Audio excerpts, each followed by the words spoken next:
Hello students, I am Meena Kumari from Motilal Nehru Public School. Today I discuss the properties of triangles. इससे पहले हमने कुछ और properties की थी। आज हम कुछ और दो और नई प्रॉपर्टीज करेंगे ट्रायंगल्स की।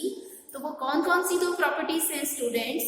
उसमें हमारे पास सबसे पहले जो प्रॉपर्टी आती है वो है हमारे पास उन प्रॉपर्टीज में पहली प्रॉपर्टीज जो आपके लिए न्यू थिंग है वो फर्स्ट प्रॉपर्टी क्या है?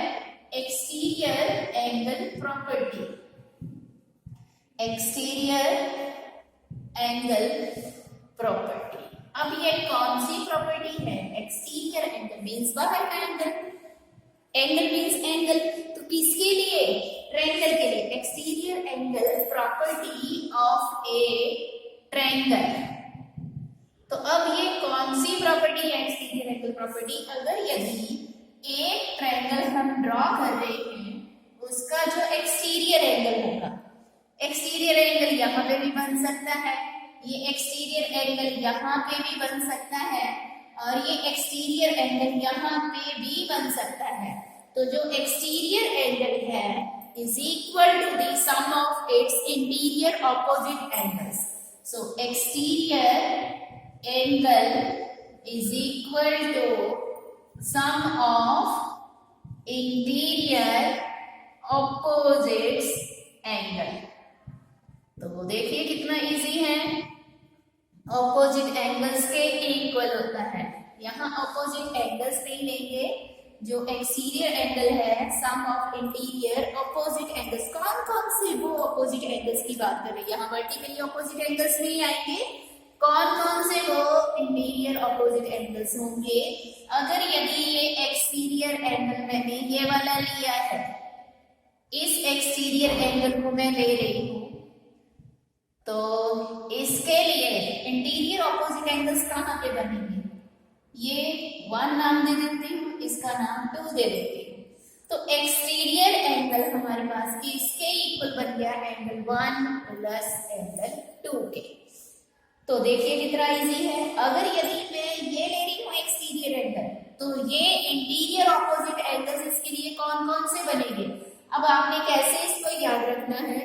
अगर यदि यहाँ पे एक्सटीरियर एंगल है तो इसके साथ जो एडजसेंट एंगल यहाँ पे है इसको छोड़ के बाकी इस ट्रायंगल के अंदर जो दो एंगल्स हैं, इंटीरियर एंगल्स हैं, उनका सम हमने करना है। अगर यदि हम यहाँ पे एक्सटीरियर एंगल ले रहे हैं, इसका एडजसेंट एंगल ये 1 है, 1 को छोड़ के बाकी के इंटीरियर ऑपोजिट इसको छोड़ के इसके बाकी के जो इंटीरियर ऑपोजिट एंगल्स कौन से होंगे? ये 2 और एक एंगल यहाँ पे बनेगा। तो इन दोनों के सम के क्या होगा? इक्वल होगा। ये है हमारे पास एक्सटीरियर एंगल प्रॉपर्टी। तो देखिए स्टूडेंट्स कितना इजी है एक्सटीरियर एंगल प्रॉपर्टी को डिस्कस करना। इसके बाद हमारे पास नेक्स्ट प्रॉपर्टी आती है एंगल सम प्रॉपर्टी। तो वो एंगल सम प्रॉपर्टी कौन सी प्रॉपर्टी है वो? इसके बारे में डिस्कस करते हैं। Angle sum property of a triangle. अब ये प्रॉपर्टी की स्टेटमेंट क्या है कि अगर यदि एक ट्रायंगल है तो उसके सभी इंटीरियर जो एंगल्स हैं उनका सम कितना होता है? 180 डिग्री। तो इसकी स्टेटमेंट क्या है? Sum of 3 interior angles of a triangle is 180 degree. तो एक ट्रायंगल के सभी इंटीरियर एंगल्स का सम कितना होता है? 180 डिग्री। तो इस प्रॉपर्टी को हम प्रूव करके भी देख सकते हैं कि इनका सम कैसे आया। हमने एक ट्रायंगल ड्रॉ कर दी, इस ट्रायंगल को हम थोड़ा सा नीचे ड्रॉ करते हैं। ये मैंने एक ट्रायंगल ड्रॉ कर दी, इसका नाम ले लिया मैंने ए बी सी। अब आपने गिवन में क्या लिखना है? गिवन है ट्रायंगल ए बी सी, ठीक है, इसमें ए बी सी ट्रायंगल है। तो टू प्रूव क्या करना है? आपने प्रूव क्या करना है? एंगल यहाँ नाम दे दीजिए 1 2 3, इन तीनों एंगल्स का सम 1 + 2 + 3 इज 180 डिग्री। हमने 180 डिग्री का सम प्रूव करना है। तो इसको ड्रॉ करने के लिए हमने एक फिगर ड्रॉ की। अब इस फिगर में हम एक कंस्ट्रक्ट करेंगे लाइन, पैरेलल लाइन BC के parallel.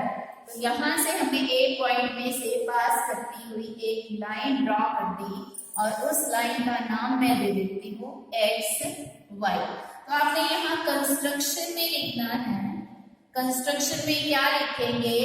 Draw XY line parallel to BC through point A। A point में से पास करती हुई हमने XY लाइन ड्रॉ की जो BC के क्या है? पैरेलल है।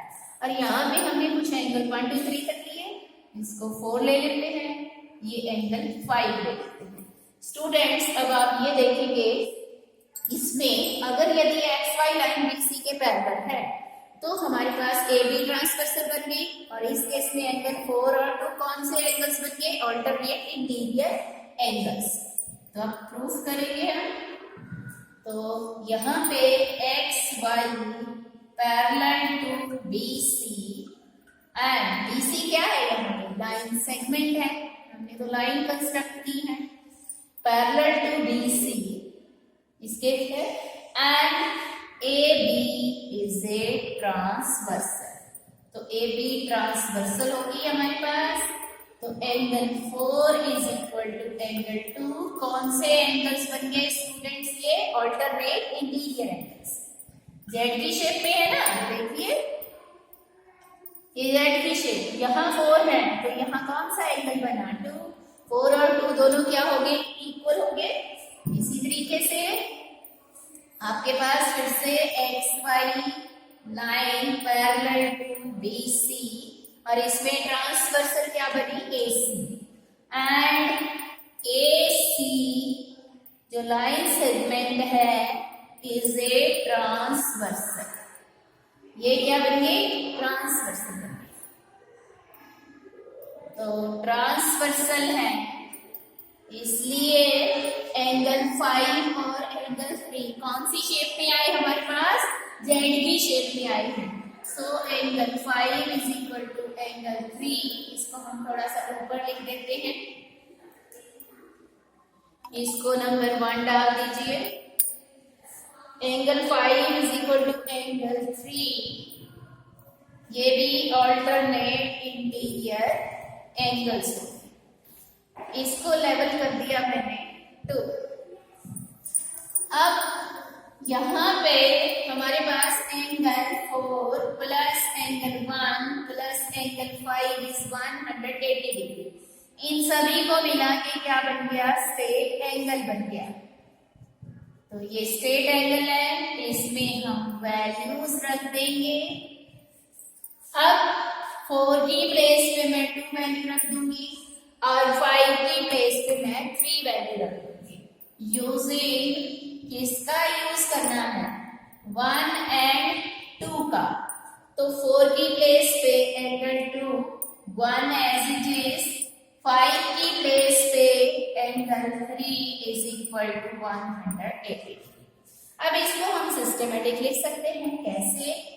और एंगल 1 एंगल 2 एंगल 3 इज 180। तो स्टूडेंट्स देखिए आपने इस तरीके से एंगल सम प्रॉपर्टी का यूज किया। तो इसमें एंगल सम प्रॉपर्टी आपको क्या मिली? एक ट्रायंगल के सभी इंटीरियर एंगल्स का सम 180 डिग्री होता है। तो लास्ट में आप क्या लिखेंगे? Hence prove. तो स्टूडेंट्स देखिए कितना इजी है इन क्वेश्चंस को सॉल्व करना। अगर यदि एक ट्रायंगल में आपको एक्सटीरियर एंगल गिवन है और साथ में अंदर ट्रायंगल के 2 एंगल्स दिए हैं तो आपने एक एंगल फाइंड करना है। तो एक्सटीरियर एंगल प्रॉपर्टी की हेल्प से भी फाइंड किया जा सकता है और एंगल सम प्रॉपर्टी की हेल्प से भी हम उसको फाइंड कर सकते हैं। तो स्टूडेंट्स कुछ क्वेश्चंस में इनका यूज होगा।